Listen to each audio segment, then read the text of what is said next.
Ayon kay Senator Wing Gatchalian, panahon na rin siguro para ituloy sa West Philippine Sea ang pagbubutas. Simula na anyang paghahanap ng gas dito, Filipino company oil naman dapat makinabang, hindi yung ibang nakikiagaw na nga lang dito, lakas pa ditong makialam.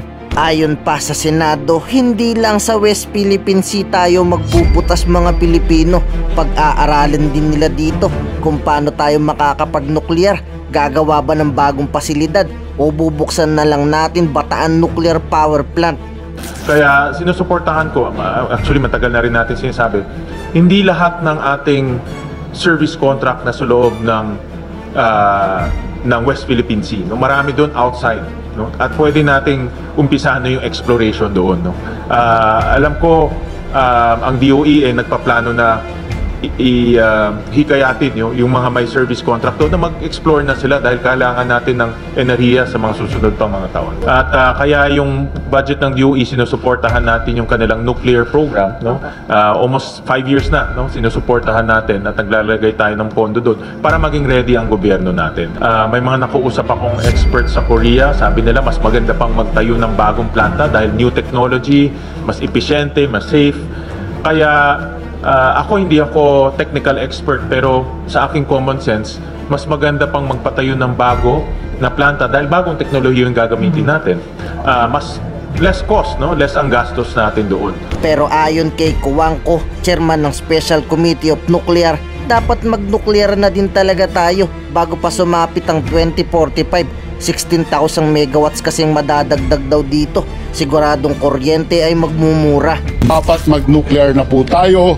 Dapat sana ang plano ng ating DOE 16,000 megawatts by 2045. Sana po buksan nila ang kanilang mga kaisipan na kung merong likas na murang paraan sa paglikha ng kuryente, pwede nilang kitain yung kinikita nila, ngunit ang presyo bababa pa rin kasi likas nga na mura. Payo pa ng eksperto, tayo lang sa mga kapitbahay bansa ang ayaw gamitin ng nuclear dito. Meron na nga tayong nuclear, mas gusto pa nating napag-iiwanan dito. Kung binuksan lang sana yung dati pang nuclear, matagal na sigurong mayaman mga Pilipino. Marami pong bansa na katabi natin, nag-nuclear na po. Tayo po, meron po tayo, nandito tayo sa isang power plant na ginawa natin na hindi natin binuksan.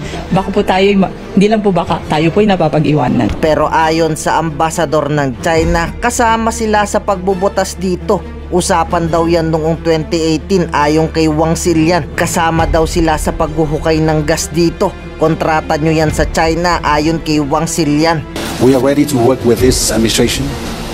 We hope that we will find some way out to handle the remaining differences so that we could begin that kind of oil and gas common developments in an early date so that it can benefit our people and our two countries.